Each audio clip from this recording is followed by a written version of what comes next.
போறேன். சத்தம் போடாம வா.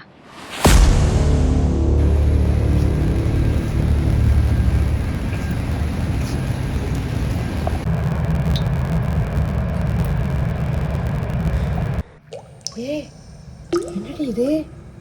தண்ணியா? எப்படி இவ்வளோ தண்ணி?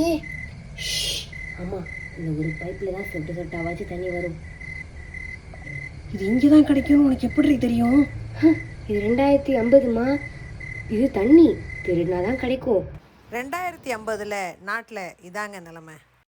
விண் நின்று பொய்ப்பின் விரிநீர் வியனுலகத்து உள் நின்று உடற்றும் பசி. இந்த நிலைமை ஏன் வரப்போகுதுன்னு நம்ம யாராவது யோசிக்கிறோமா? இதை தடுக்கிறதுக்கு என்ன தான் பண்ண போகிறோம்? தண்ணீர் தாகங்கிறது எல்லாருக்கும் பொதுவான ஒரு விஷயமா இருக்குது. இதோ இங்கே இந்த நகர்கிற நத்தை, இறைக்கிற இந்த நாய், சிரிக்கிற இந்த அழகான குழந்தை.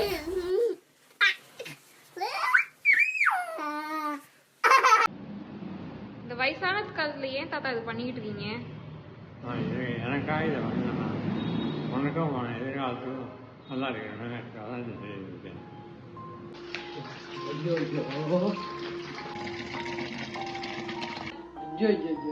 எம்பூட்டு தண்ணியை வீணாடிச்சிட்டு இருக்கு அந்த புள்ள. இப்படி பல பேர் பண்ண முயற்சியில் மழையும் வந்தது. ஆனால்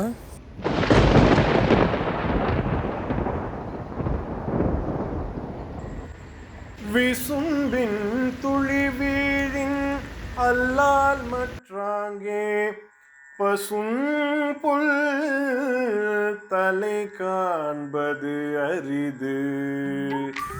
அப்படி வந்த மழையெல்லாம் என்னாச்சு?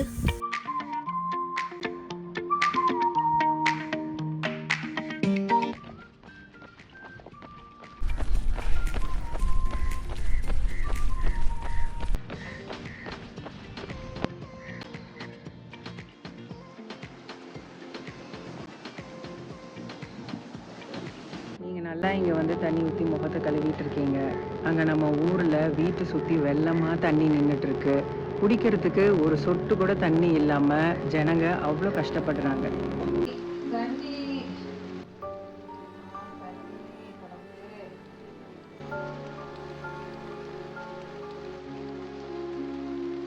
சுற்றி தண்ணியா வெள்ள காடா இருக்குதே, குடிக்க ஒரு சட்டு தண்ணி இல்லையே, நான் என்ன பண்ணலாம்?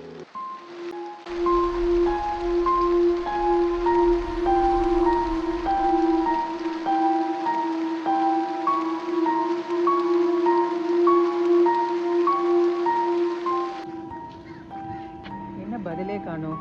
என்ன யோசனை? எங்கள் ஊரில் எங்கள் தாத்தா அடிக்கடி சொல்லுவார், 265 ஏக்கரில் அவ்வளோ பெரிய ஏரி இருந்துச்சான். சுத்தப்பட்ட ஊரில் பெய்கிற மழை அத்தனையும் அங்கே தான் வந்து சேருமா. எங்கள் அப்பா தாத்தா எல்லாரும் அதில் குளிச்சு விளையாடி இருக்காங்க. ஏரியை சுற்றி பச்சை பசேல்னு அவ்வளோ ரம்மியமாக இருக்குமா. ஐயோடா, அவ்வளோ என்னாச்சு? அரைப்பிடி மண்ணை கூட எடுத்துட்டு போக முடியாத மனுஷன் ஏரிய துத்து வீடு கட்டி, அவ்வளோ பெரிய ஏரி சுருங்கி 55 ஏக்கர் சைஸில் ஆயிடுச்சு. அந்த ஒரு ஏரி தான் எங்கள் ஊரோட மொத்த தாகத்தையும் தீர்த்துச்சான்.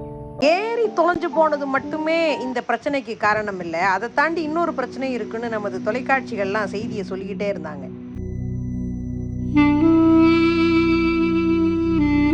Water could not drain because of the high tide and also the cyclones effect due to high tidal effect. ஏரிய தூர்வாரினால் மட்டும் பத்தாதுங்க. இந்த ஹை டைடுங்கிற ஒரு புது பிரச்சனைக்கு ஒரு பதிலோட தான் இந்த படத்தோட கிளைமேக்ஸ் உங்களுக்காக காத்துக்கிட்டு இருக்கு. பாருங்க.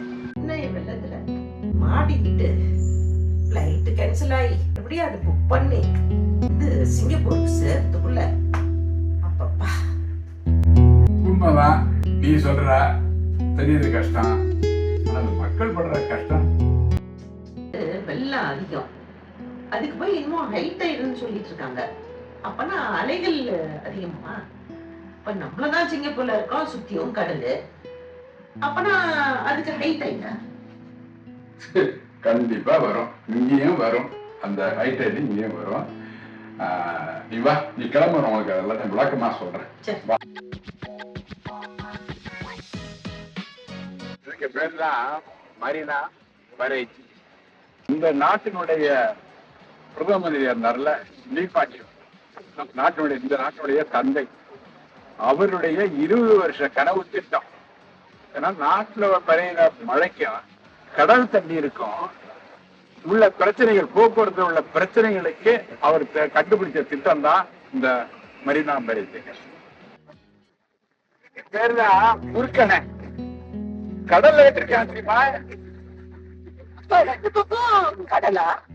ஆமா, 2 பக்கமா கடலா இருந்தது. அப்ப அங்க பாரு, அந்த இடத்துல சிங்கப்பூர்ல உள்ள 5 ரிவர் ஒண்ணு சேர்ந்து வந்து இந்த தண்ணியில, இந்த கடல் தண்ணியில கலந்து இவங்க என்ன செஞ்சாங்க, அதுல இருந்து தண்ணி வந்து கடல்ல குறுக்கடை போட்டு அதுக்கே பெரேஜின்னு பேர் வச்சு இதை கட்டி எடுத்துட்டாங்க. இந்த பக்கம் இருக்கு பாரு, இது வந்து கடலாவே இருக்கு. கடல் தண்ணி தான் பாறேன், இவ்வளவு பெரிய கடல். அதுல ஒரு சின்ன பகுதி மட்டும் பிரிச்சு அரேஞ்சு கட்டிட்டாங்க, கடை கட்டிட்டாங்க. கட்டிட்டு என்னஞ்சாங்க, 2 வருஷம் அப்படியே விட்டுட்டாங்க.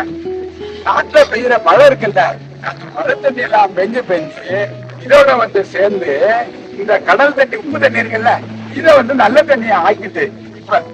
ஆனா இந்த பக்கம் கடல் தண்ணி அப்படியே உப்பு தண்ணியா சூப்பர்ல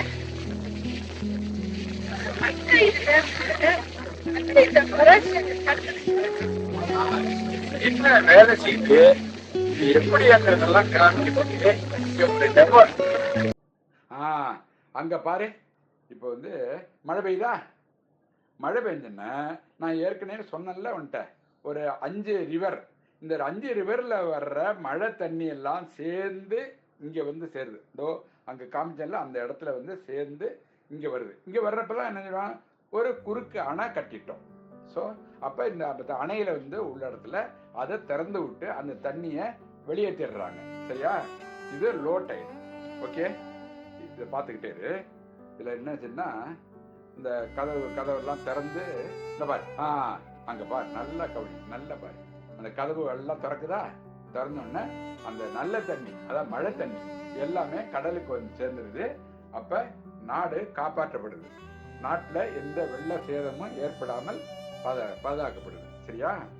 இப்ப இதே போல ரிவர்ஸா வச்சு பாரு. இப்ப வந்து ஹை டைடு வந்துடுது. ஹை டைடுனா என்ன?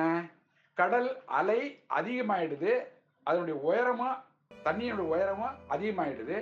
அப்ப அதுல உள்ள தண்ணினால மழை தண்ணி கடல்ல போய் கலக்க முடியாம திணறுது. ஒரு 7 பவர்ஃபுல் பம்ப் எல்லாம் உருவாக்கி அதன் மூலமா ஒரு வினாடிக்கு 2,80,000 லிட்டர் ஒரு மாற்று வழி பாதையா கொண்டு வந்து வெளியே ஏத்துறாங்க. வெளியேற்றி அப்ப வந்து என்ன செய்யுது, வெளியேற்றினோம்னா நாட்டுல அந்த மழை தண்ணி குறைஞ்சிருது.